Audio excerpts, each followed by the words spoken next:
여러분, 오늘 우리들이 사는 세상도 참 험난하고 예측 불가능한 곳에서 우리가 주를 믿는 자로, 복음을 전하는 자로 사는 것이 쉽지 않지만, 바울의 시대, 바울이 선교적 사명을 가지고 복음을 전하던 시대는 우리보다 더하면 더했지 결코 덜하지 않았습니다. 그 험난한 시대, 험난한 상황 속에서 바울이 어떤 일을 겪으며 어떻게 복음을 전하였는가, 우리가 그것들을 생생하게 접하고 있는데, 우리가 오늘 우리들의 삶 속에서 바울의 모습을 통해서 배울 것이 참 많이 있다고 저는 그렇게 생각이 됩니다. 오늘 우리는 바울이 재판을 받는 모습을 보게 되는데요, 바울이 가이사랴로 이송되어서 예루살렘에서 소동이 있었고 가이사랴로 옮겨져서 가이사랴에서 총독들에게 재판을 받습니다. 자, 가이사랴라는 곳이 어떤 곳인지 지도를 통해서 한번 살펴보시죠. 어디가 가이사랴겠어요? 저 화살표들이 모아지는 거기, 해안가에 있는 점, 거기가 가이사랴입니다. 시저리아, 가이사리아 마리티마, 이 라틴식 발음이고요. 영어로 하면 시저리아입니다. 이 시저, 황제죠, 황제, 로마 황제입니다. 시저리아, 황제의 도시라는 뜻입니다.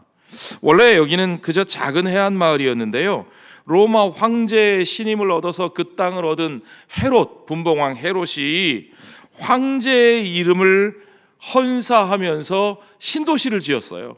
황제에게 바친 거죠. 시저리아, 가이사랴라는 도시를 세웠습니다. 그 이후에 로마의 총독들은 예루살렘에 머물지 않고 이 가이사랴에 머물면서 유대와 온 수리아 지역을 통치했습니다. 왜 로마의 총독들은 예루살렘에 머물기보다 이 가이사랴에 머물렀을까요? 여러분, 예루살렘은 내륙 한복판에 있었을 뿐만 아니라 예루살렘은 종교적 전통과 열심당에 아주 폭동도 자주 일어나는 그런 곳이었어요. 그러니까 로마인들의 관점에서 예루살렘은 항상 위험한 곳이었습니다. 위험한 일이 터졌을 때 빠져나가기도 쉽지 않습니다. 그러니까 가이사랴라는 이 해안의 항구 도시, 지중해로 바로 배 타고 나갈 수 있는 곳이면 문제가 생겨도 본국으로 탈출하기도 좋고, 또 평상시에는 본국으로부터 많은 물자와 군대가 왔다 갔다 할 수 있는 정말 천혜, 마치 우리 부산 같은, 일제시대에 일본 사람들이 부산을 너무너무 탐냈잖아요, 그죠? 그래서 부산에다가 일찍이 막 이런저런 자기들의 시설을 만들고 도시를 세우고 그랬던 거죠. 시저리아, 가이사랴가 로마인들에게 바로 그런 곳이었습니다. 자, 그런데 우리는 그저 단순히 로마인들에게만 중요한 도시가 아니라 사도행전의 복음의 역사에서 이 지역이 얼마나 중요한 역할을 했는지를 볼 수 있습니다. 먼저 여러분, 사도행전 10장에 보면 베드로가 이방인 고넬료에게 복음을 전하면서 복음이 이방인들에게 처음 전파되기 시작할 때, 그때 베드로가 고넬료 백부장을 만나러 간 곳이 가이사랴였습니다. 요빠에서 가이사랴로.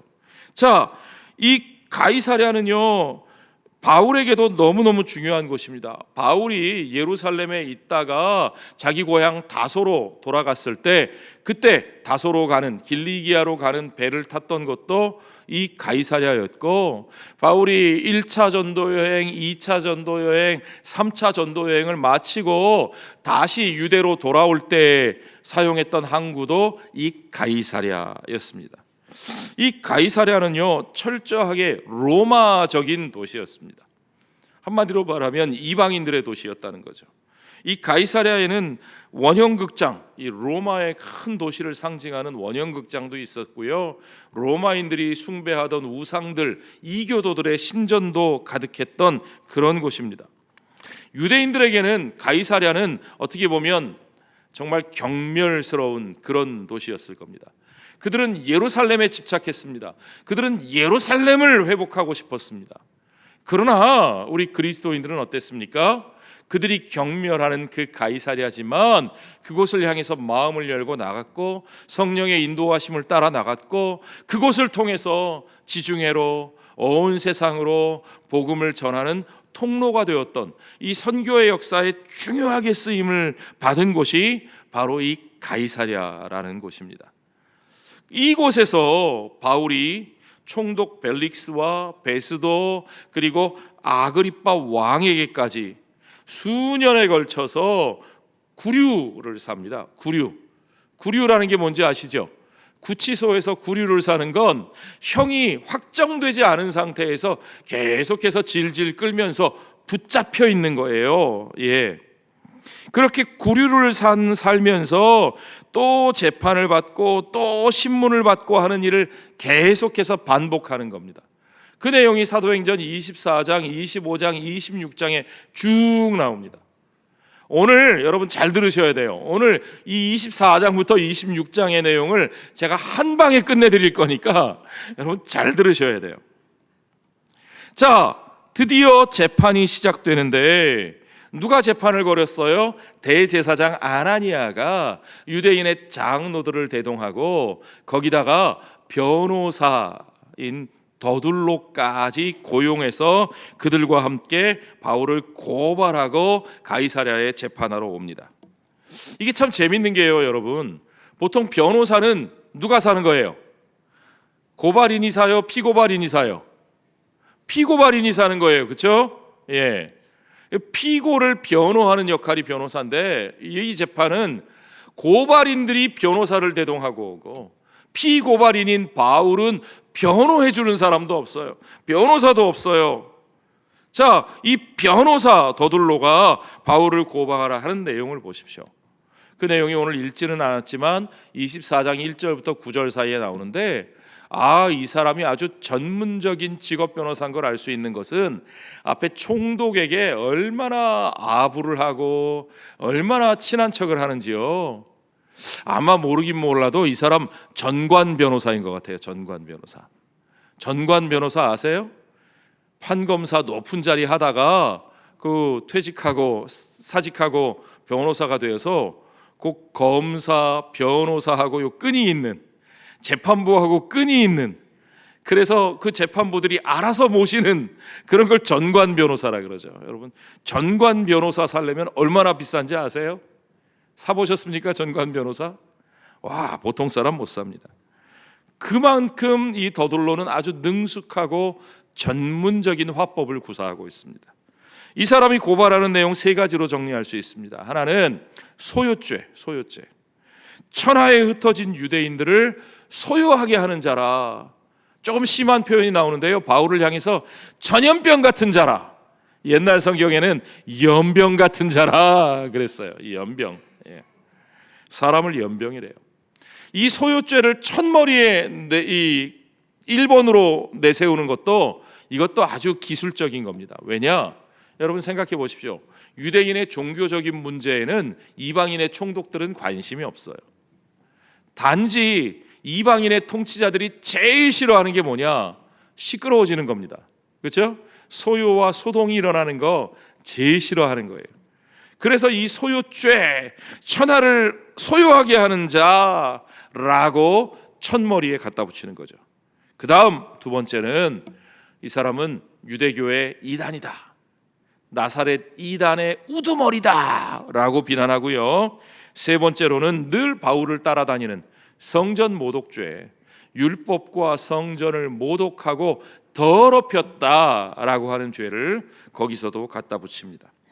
자, 여기에 대해서 바울이 변호사도 없이 스스로 자신을 변론합니다. 10절에 보니까 내 사건에 대하여 기꺼이 변명하나이다.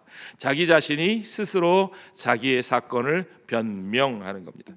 이 변명하나이다라는 말이요, 이 헬라 말에 아폴로구마이라는 동사가 사용되는데, 이 아폴로구마이라는 동사에서 오늘날 우리가 영어에서 apology, 변론 또는 변증이라고 하는, 이 변증이라고 하는 apology라는 말에서 신학의 한 분과 중에 변증학이라고 하는 apologetics라는 말도 나왔습니다. 자, 여러분, 바울은요, 이게 중요한 거예요. 그저 변론만 하는 게 아니고 바울은 이 변론을 통해서 자기의 믿음을 변증하고 있습니다. 그렇죠? 예.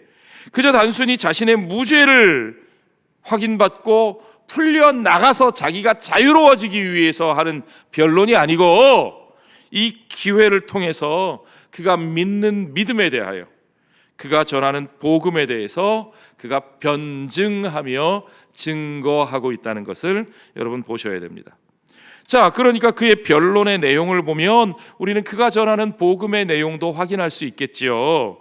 그 변론의 요지도 역시 세 가지로 고발했으니까 세 가지로 대답했겠죠. 첫째, 나는 소동을 일으키지 않았다. 왜? 내가 예루살렘에 온 지는 며칠밖에 안 됐다? 열 이틀밖에 안 됐다. 내가 예루살렘에서 어디서든지 변론하거나 소동을 일으키지 않았다. 정말로요. 바울은 예루살렘에서 굉장히 조심했습니다. 아주 신중했어요.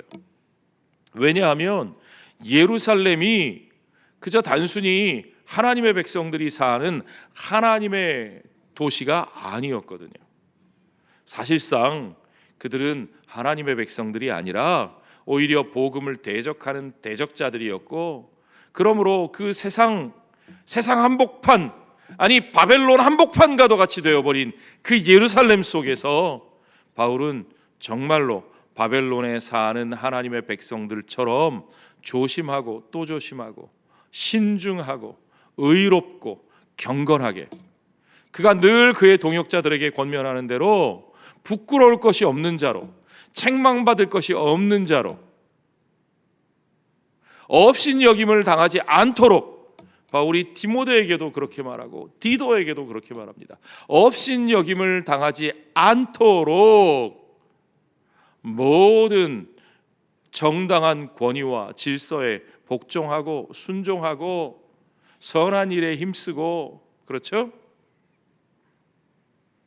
그래서 바울은 거기서 자기가 먼저 변론을 일으키거나 소동을 일으키거나 하지 않도록 정말 신중하게 조심하며 책망받을 것이 없게 의로운 자로 하나님 앞에 경건한 유대인으로 그렇게 행동하려고 애썼습니다. 자, 두 번째, 그들이 이단이라 하는 도를 따르는 것, 나사렛 이단의 우두머리라는 말은 바울이 인정하지 않았는데 그 도를 따르는 것은 맞다. 그건 인정하지 않을 수가 없죠. 그들이 이단이라고 말하는 그 도를 따르는 것은 맞다. 그러나 내가 하나님과 사람 앞에서 부끄러울 것이 없는 자로, 내가 내 양심에 거리끼는 일을 한 적이 없다. 여러분, 이게 중요한 겁니다. 그래야 우리가 복음을 당당하게 증거할 수 있어요. 우리가 양심에 거리끼는 일이 있고, 우리가 공의에 어긋나는 삶을 살고, 우리가 세상의 질서를 해치는 자로 살면, 그러면 우리가 꺼리낌 없이 복음을 전할 수가 없습니다. 그래서 성도는 신중해야 하며 또한 의롭게 살아야 되는 거예요. 의롭지 않으면 복음을 전할 수가 없습니다. 마지막으로 세 번째, 바울은 성전과 율법을 모독하지 않았습니다. 바울은 오히려 성전의 결례를 따라 행했고 유대인의 정체성을 존중하고 그것을 따라 거기서 행동했습니다. 자, 이 상황들 보십시오. 이방인의 법정이에요. 유대인의 법정도 아니고 사내들인도 아니고 이방인의 법정입니다. 그곳에서 말 그대로 거대한 로펌의 인류 변호사가 고발하는 그 고발에 맞서서, 어찌 보면 요즘 말로 하면 바울은 국선 변호인도 하나 없이 스스로를 변호해야 했던 그런 상황입니다. 여러분, 요즘도 뭐라 그래요? 유전 무죄, 무전 유죄. 요즘도 그런 말이 공공연히 통하지요? 요즘 같은 때도 그런데, 여러분, 이 시대는 오죽했겠어요. 이렇게 돈 많이 들여서, 이렇게 막 유명한 변호사 사서, 이렇게 영향력 있는 사람들이 몰려들어서 고발을 하면 이거 바울이 감당할 수 있었을까요? 정말 위기죠, 위기. 그러나 여러분, 바울은 그 위기를 또다시 복음 증거의 새로운 기회로 만들어냅니다. 매 시간마다 말씀드리죠. 위기가 곧 뭐라고요? 기회다. 아멘. 우리 앞에 있는 위기는 우리에게 주시는 새로운 기회가 되고, 우리 앞에 있는 걸림돌은 우리가 딛고 올라갈 수 있는 디딤돌이 되는 것을 여러분 믿으시기 바랍니다. 그렇습니다. 오늘 우리나라 앞에 있는 이 어려움도 곧 기회, 새로운 도약의 기회가 되고 우리가 딛고 일어설 수 있는 디딤돌이 되게 하실 줄로 믿습니다. 자, 여러분, 그 바울이 어떻게 증거하는지 우리는 조금 더 자세히 살펴봐야 돼요. 바울의 고백이 뭡니까? 그래, 나 이단 맞아. 너희가 이단이라고 하는 거기에 속해 있는 건 맞아. 그런데 그 이단이라 하는 그 믿음의 도가 무엇인지 바울은 이참에 그것을 그들에게 증거할 수 있는 거죠. 얼마나 좋아요. 신중하느냐고, 조심하느냐고, 마음대로 변론도 못하고 소동이 일으킬까 봐 조심 행동하고 있었는데 이거 완전히 판을 깔아준 거잖아요. 그렇죠? 당당하게 말할 수 있는 판을 합법적으로 깔아준 거잖아요. 우리 하나님 그렇게 인도하시는 것을 믿으시기 바랍니다. 예, 바울이 고백하는 그 도에 대해서, 그 복음의 내용에 대해서 우리가 살펴볼 수 있습니다. 첫째, 바울은 아주 지혜롭게 그들과 자신의 믿음이 연속적으로 이어지는 것이라고 말합니다. 유대인들의 믿음과 바울이 믿는 그리스도를 믿는 도가 서로 다른 것이 아니고 하나로 연결된 것이라고 분명하게 말합니다. 구약과 신약의 믿음이 하나로 연결된 것이라고 분명하게 말하고 있습니다. 14절부터 보십시오. 그러나 이것을 당신께 고백하리이다. 나는 그들이 이단이라 하는 도를 따라 조상들의 하나님을 섬기고, 누구를 섬겨요? 조상들의 하나님, 조상의 하나님. 너희가 믿는 하나님과 다른 하나님을 믿는 것이 아니라 내가 바로 그 하나님을 믿는 거야. 율법과 선지자들의 기록된 것을, 글에 기록된 것을 어떻게 믿어요? 다 믿으며, 이 다가 중요해요. 다. 그 중에 우리 입맛에 맞는 것만 골라 믿는 게 아니라 사두개인들은 모세오경만 믿는데 바울은 율법과 선지자들의 글에 기록된 것을 다 믿으며 하나님이 주신 성경의 모든 것을 다 믿으며 그들이 기다리는 바 하나님께 향한 소망을 나도 가졌으니, 그 소망이 뭐예요? 율법과 선지자를 다 믿었을 때 그 믿는 자들에게 하나님이 주시는 소망이 있는데, 그 소망이 뭐냐? 곧 의인과 악인의 부활이 있으리라. 아멘. 그렇습니다, 여러분. 자, 이것이 중요합니다. 자, 결국에는 바울이 외치는 것은 의인과 악인의 부활이라는 겁니다. 즉 죽은 자의 부활에 관한 것이라고. 바울은 다만 그가 죽은 자의 부활에 관한 것을 말했다고, 그것만 외쳤다고 말하고 있습니다. 자, 이 말이 무슨 뜻일까요? 이 말은 여러분, 불의한 이 세상으로 끝나지 않는다는 말입니다. 이 세상의 불의를 하나님이 바로잡으신다는 겁니다. 하나님께서 그것을 바로잡으시는 그날, 여호와의 날, 주의 날, 주님이 그 백성에게로 돌아오시는 날, 그 날이 있다는 거예요. 자, 여러분, 이게 왜 중요합니까? 이스라엘 백성은 하나님의 부르심을 받았습니다. 하나님의 택하심을 입은 백성이었습니다. 물론 그들이 하나님 앞에서 온전하게 사는 데 실패했고 하나님의 다스리시는 나라를 이루는 데 실패했지만, 그러나 그들이 지금 그들보다도 더 악한 아수르에게 무너지고 바벨론에게 무너지고 로마에게 침략당하고 정말 수많은 시간들을 그 이방인들의 손아귀 위에서 그렇게 살았습니다. 그 불의한 자들의 통치를 받았습니다. 왜 이렇게 되었을까? 지혜자들과 수많은 사람들이, 하나님의 백성들이 왜? 라는 질문을 던집니다. 그리고 그들은 분명하게 믿습니다. 아니, 세상이 그저 이렇게만 흘러가는 것이면 안 된다. 하나님이 그렇게 하실 리가 없다. 자, 여러분, 여러분 요새 욥기 읽고 계시죠? 왜 아무도 대답이 없으세요? 아침마다 욥기 읽고 계시죠? 공동체, 오늘이 성서주일이에요. 여러분, 이렇게 넘어가면 안 돼요. 오늘이 성서주일이에요. 날마다 성경 말씀을 매일매일의 양식으로 여러분 그것을 매일매일 읽으셔야 됩니다. 어떻게 읽어요? 가장 쉬운 방법, 공동체 성경 읽기에 참여하시는 거예요. 그 본문이 어디 나와 있어요? 주보에 나와 있어요. 주보에. 매일매일 길지도 않아요. 한 장 또는 한 장도 안 될 때도 있어요. 읽으시면서 해설을 듣고 싶으면 어디에 나오시면 돼요? 새벽 기도에 나오시고, 매일 새벽 기도에 못 나오시면 언제 나오시면 돼요? 토요일 날 나오시면 일주일치 다 해설해 드리잖아요. 그렇죠? 예. 자, 욥기를 우리가 읽고 있는데, 몇 분이 됐든 분명히 읽고 있는데, 네. 욥이 거기서 호소하는 게 뭐예요? 하나님이 악인을 잘 되게 하시는 게 이 세상이다. 이 세상에 잘 되는 악인이 얼마나 많은 줄 아느냐? 이 세상에 고통받는 의인이 얼마나 많은 줄 아느냐? 악인들이 벌받지 않고 잘 먹고 잘 살고 그들의 자식도 잘 되고 얼마나 부귀와 영화를 누리면서 사는 줄 아느냐?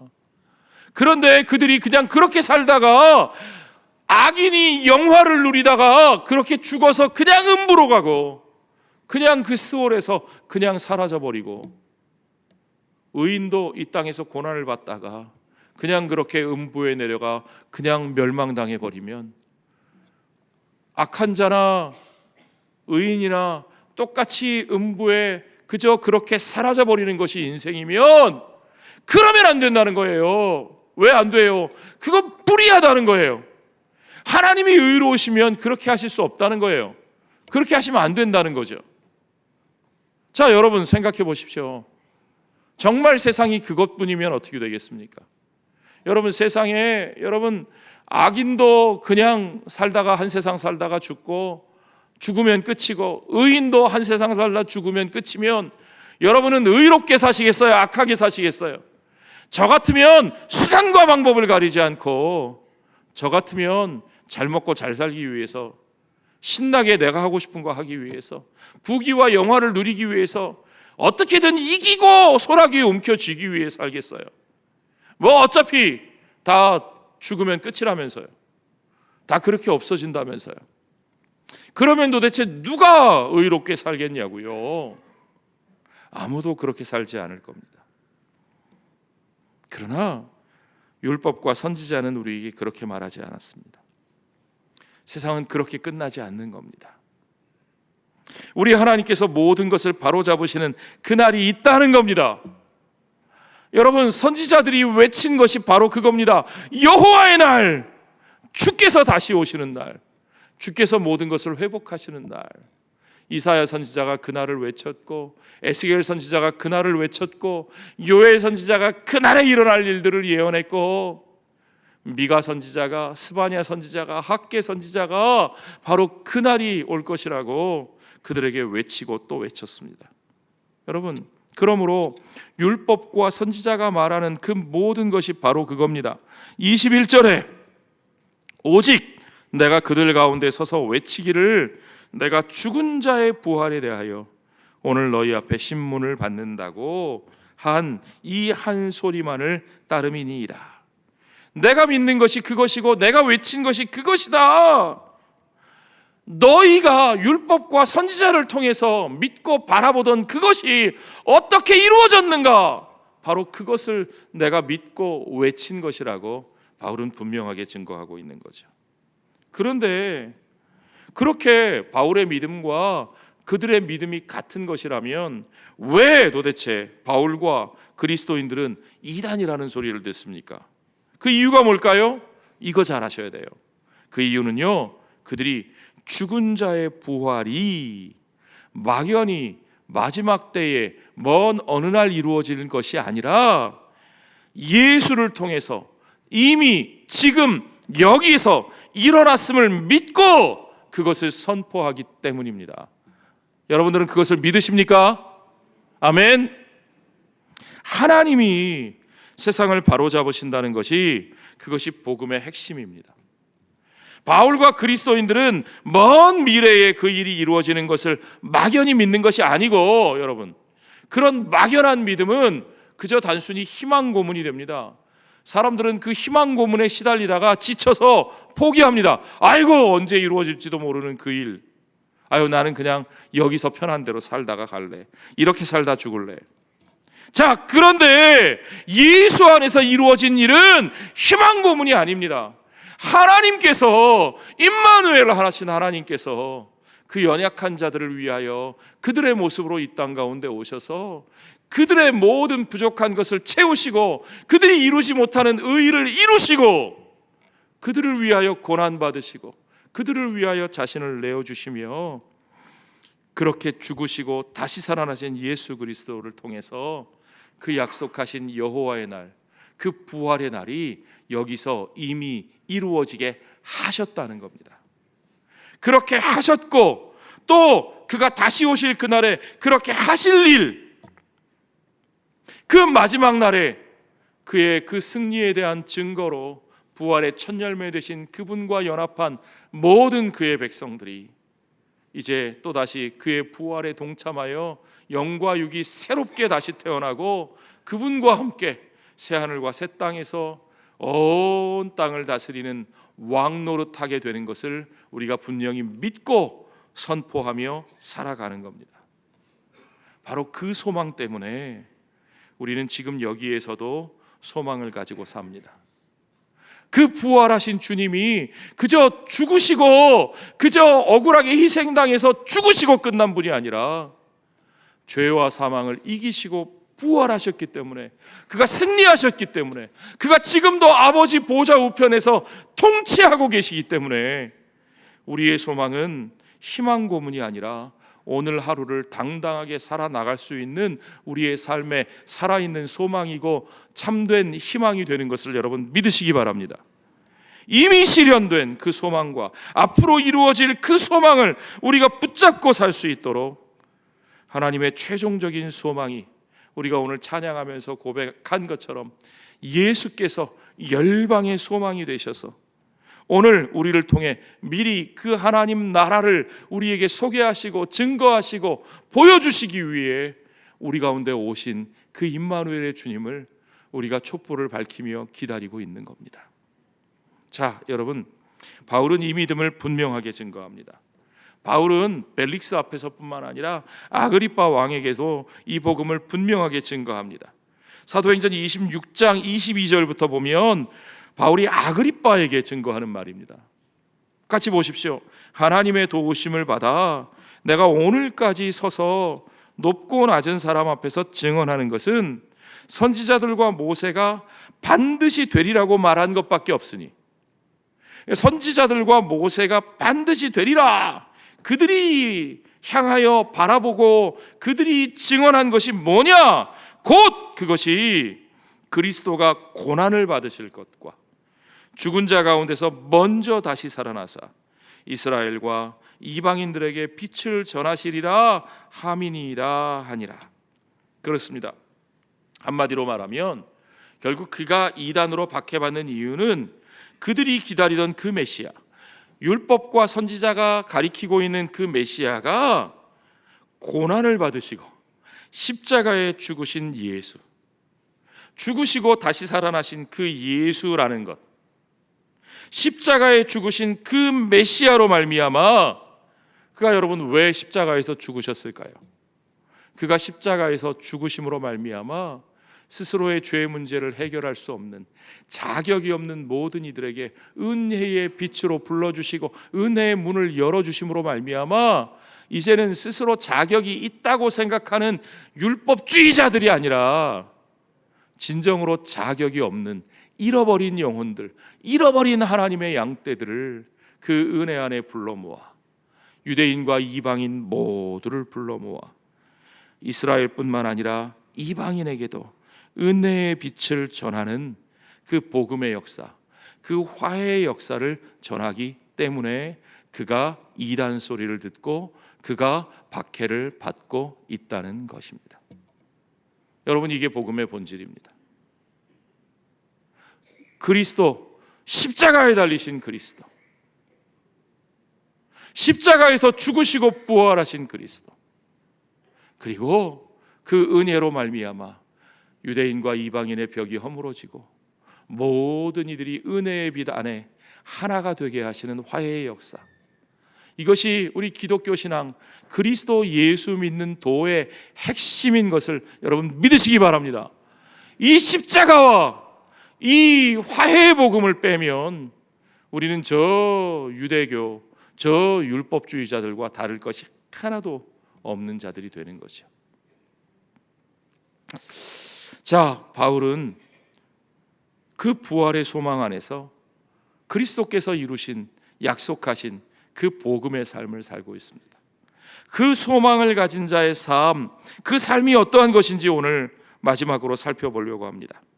자, 여러분, 바울을 신문한 총독 벨릭스는요, 어리숙한 사람이 아니었어요. 그는 신중한 사람이었습니다. 그래서 그는 판결을 쉽게 내리지 않고 판결을 미룹니다. 왜요? 눈치를 봐야 됐거든요. 무엇이 자기에게 유익이 될까? 어떻게 정치적인 이익이 있을까? 유대인들을 잘못 건드리지는 않을까? 지금 유대인들과 로마인들의 관계가 아주 긴장돼 있고 아주 불편한 관계였거든요. 그 속에서 혹시 이 하나 때문에 유대인들을 자극하지는 않을까? 빌라도가 했던 고민하고 똑같은 거죠. 그래서 바울을 쉽게 풀어주지 않고 판결을 내리지 않고 2년 동안이나 구류. 여러분 생각해 보세요. 여러분이 어떤 일로 고발을 당했는데 무죄인 게 분명한데 판결을 미루고 2년 동안이나 구치소에서 여러분 구류를 살게 만들면 여러분 어떻게 하시겠어요? 얼마나 화가 나겠습니까? 그러나 그곳에서도 벨릭스는 바울의 신변을 보호해 줍니다. 자, 여러분, 그 2년이 얼마나 안타깝고 아까웠겠어요. 바울은 해야 될 일이 많은 사람인데. 그러나 여러분, 우리가 요셉의 삶에서 본 것처럼 요셉이 지하 감옥에 갇혀서 거기서 정말 이 관원들에게 꿈을 해몽해주고 선한 일을 베풀었는데도 그들이 나가서 싹 다 잊어버리고 요셉은 그 감옥에서 잊혀진 사람이 되어버리잖아요. 그 시간들이 요셉에게 정말 아무것도 못하는 허무한 시간이었느냐, 그저 흘려버리는 시간이었느냐? 아닙니다. 여러분, 하나님이 택한 사람, 하나님이 쓰시는 사람의 삶에는 어떤 시간도 결코 그냥 버려지는 시간이 없다는 것을 여러분 믿으시기 바랍니다. 바울이 그 시간에 뭘 하느냐? 24절에 보십시오. 수일 후에 벨릭스가 그 안에 유대 여자 드루실라와 함께 와서 바울을 불러 그리스도 예수 믿는 도를 듣거늘.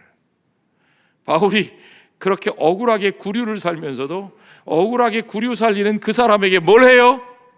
예수 믿는 도를 전하고 있는 겁니다. 할렐루야. 여러분, 우리의 삶은 내가 이기고 지고를 위해서 사는 삶이 아니고, 내가 풀려나고 안 풀려나고를 위해서 사는 게 아니고, 나의 옳고 그름을 인정받기 위해 사는 게 아니고, 주께서 주신 사명을 따라 어디에서든지 어떤 상황이든지 누구에게든지 복음을 전하기 위하여 살아가고 있는 것임을 여러분 믿으시기 바랍니다. 자, 바울은 그곳에서도 벨릭스에게 복음을 전하고 나중에는 베스도와 아그리빠 왕에게까지 복음을 전합니다. 복음을 전하다가 미쳤다는 소리까지 듣습니다. 그 복음의 진리를 담대히 증거합니다. 자, 그 복음의 진리의 내용이 뭡니까? 여러분 이거 보십시오. 25절을 한번 보십시오. 바울이 아그리빠 왕에게 아니 벨릭스와 그 아내에게 증거하는 얘기. 바울이 의와 절제와 장차 오는 심판을 강론하니 벨릭스가 두려워하여 대답하되 지금은 가라, 내가 틈이 있으면 너를 부르리라. 또 미루는 거죠. 바울이 증거한 게 뭐라고요? 의와 절제와 장차 오는 심판. 이게 왜 중요합니까? 이게 바로 그리스도 예수 믿는 도의 핵심이라는 거예요, 여러분. 의. 헬라어 원문에는 페리디카이오 슈네 카이 에크라테이아스 카이 투 크리마토스 righteousness, self-control and the judgment and the coming judgment. 정의와 자기 절제와 그리고 다가오는 심판을 믿는 것, 그것이 바로 그리스도 예수를 믿는 도의 핵심입니다. 여러분, 이게 중요합니다. 하나님은 정의의 하나님이십니다. 아멘. 그렇습니다. 그는 장차올 심판과 부활을 믿는 믿음, 그것이 예수 그리스도 안에서 이미 이루어졌고, 그 주님이 하늘 보좌에 오르셔서 온 세상을 의로 통치하고 계시며, 그가 이 땅에 다시 오셔서 그의 통치가 온 땅과 하늘에 온전히 이루어질 그날을 믿는 그 믿음을 가지고 살고 있습니다. 따라서 그 믿음을 가지고 사는 사람들은 어떻게 살아야 합니까? 우리는 그의 의가 이루어질 것을 믿기 때문에 우리는 그 정의를 따라, 비록 이곳 불의한 곳에서 정의를 따라 살면 우리가 손해보고 우리가 억울해지고 우리가 고통당할 수 있지만, 그럼에도 불구하고 우리는 불의에 빌붙지 않고 불의와 타협하지 않고 그 정의를 따라 사는 것이 마땅한 사람들입니다. 우리가 왜 그렇게 손해를 보면서 삽니까? 우리가 왜 그렇게 세상 사람들처럼 마음대로 살지 못합니까? 예, 우리는 장차올 그 심판을 믿는 사람들이기 때문입니다. 아멘. 지금 눈에 보이지 않더라도 그 하나님께서 의로 지금도 부활하신 주님, 승리하신 주님이 의로 통치하고 계시고, 그가 다시 오시는 그날에 반드시 그 의가 이루어지기 때문입니다. 그래서 우리는 어둠이 빛을 이길 수 없고 거짓이 참을 이길 수 없고 진실이 침몰하지 않는다는 사실을 우리가 믿고 살아갈 수 있습니다. 그냥 반복되는 희망 고문이 아니라 부활하신 예수 그리스도, 승리하신 예수 그리스도를 통해서, 그 예수 그리스도께서 아버지께로 가서 우리에게 약속하신 대로 보내주신 그 약속의 성령이 우리 안에 거하시는 것을 통해서, 그 성령이 우리를 의의 열매를 맺으며 살게 하시는 것을 통해서, 그 삶을 통해서 오늘 여기서 이 불의한 세상에서 우리는 의를 구하며 자기 절제를 구하며 다가올 그 심판의 날을 바라보며 살아가게 되는 겁니다. 그것이 기독교 신앙의 핵심입니다. 그러므로 여러분, 그 의와 절제가 결여되어 있는 기독교 신앙은 그저 내가 예수 믿었으니까 천국 가겠지, 복 주시겠지, 잘 되게 하시겠지 하는 신앙은, 그건 전혀 성경적이지 않은 겁니다. 그리스도인은 세상의 불의한 권세자 앞에서 정의와 절제와 장차올 심판을 증거하며 살아가는 사람들입니다. 우리가 말로만이 아니라 우리의 온 삶으로 그것을 증거하며 살아가면 우리가 그들을 두려워하며 살게 되는 것이 아니라 그들이 우리를 두려워합니다. 바울이 이 도를 증거하니까 바울이 권세자를 두려워해야 되는데, 그 권세 가진 벨릭스 총독이 바울을 두려워합니다. 그의 말을 듣고 두려워했다 그랬습니다. 결국 여러분, 그리스도인의 삶은 그 권세 잡은 자들의 판결에 끌려다니는 삶이 아니라 우리가 주의 주신 사명을 따라 당당하게 선택하며 살아가는 것이라는 사실을 믿으시기 바랍니다. 바울이 그것을 선택했어요. 바울은 풀려나려고 했다면 얼마든지 풀려날 수 있었습니다. 그러나 바울은 거기서 풀려나는데 연연하지 않고 황제에게, 가이사에게 상소하겠노라, 내가 가이사에게 재판을 받겠노라. 왜요? 바울의 목적은 로마를 향해 있었거든요. 바울의 목적은 거기서 그 재판에서 이기는 데 있는 게 아니라, 바울의 목적은 거기서 풀려나 내 마음대로 사는 게 아니라, 주께서 2번이나 말씀하신 바로 그곳, 내가 로마도 보아야 하리라, 내가 로마에서도 증거하여야 하리라 하셨던 그 사명 붙들고 오직 로마로 갈 수 있는 그 길을 선택했던 거죠. 그래서 26장 32절에 보면 아그리빠가 베스도에게 이르되, 이 사람이 만일 가이사에게 상소하지 아니하였더라면 석방될 수 있을 뻔하였다. 예. 다 알거든요. 바울이 죄가 없는 걸요. 그런데 여러분, 바울은 석방되지는 못했지만 로마로 갑니다. 그의 선택이었습니다. 그가 만약에 여기서 석방되는 걸 선택했으면 어떻게 됐을까요? 편하게 잘 살았을까요? 아니요. 24장, 25장 잘 보시면 바울을 죽이기로 작정한 자들이 바울이 거기서 나올 때만 기다리고 있었어요. 바울이 가이사랴에서 로마로 가는 길 중에 매복했다가 죽이려고 하는 자들, 바울을 죽이기 전에는 먹지도 마시지도 않겠다고 하는 자들이 40명이나 있었어요. 바울이 그 사명의 길이 아니라 그가 풀려나는 길을 선택했다면 그는 어쩌면 길에서 비명횡사, 목숨을 잃었을지도 모르겠습니다. 바울은 여전히 죄수의 신분을 벗어나지 못했지만 로마의 보호를 받으면서 가이사에게 로마로 가서 복음을 증거하게 됩니다. 결국 그에게 주신 사명대로 되는 겁니다. 결국 세상 권세자들의 뜻대로 되는 것이 아니라 결국 성령의 뜻대로, 결국 우리 주님이 주신 사명대로 되는 인생인 것을 믿으시기 바랍니다. 여러분의 인생에 무엇을 구하고 사십니까? 그저 당장 눈앞에 있는 이 위기, 이것만 벗어나면 다 될 것 같으십니까? 그렇지 않습니다, 여러분. 사명을 이루는 삶을 소망하며 사십시오.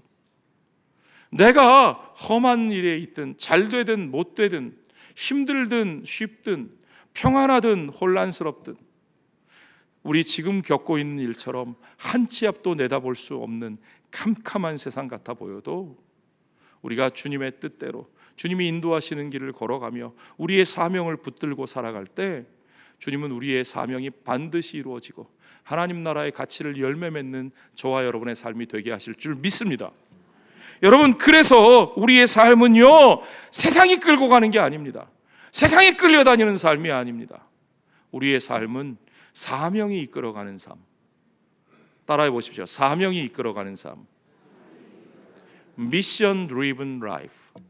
저와 여러분의 삶을 하나님이 저와 여러분에게 주신 사명이 이끌어가는, 그리하여 어떤 곳에서도 그 복된 사명의 가치를 열매 맺는 저와 여러분의 삶이 되시기를 주의 이름으로 축원합니다.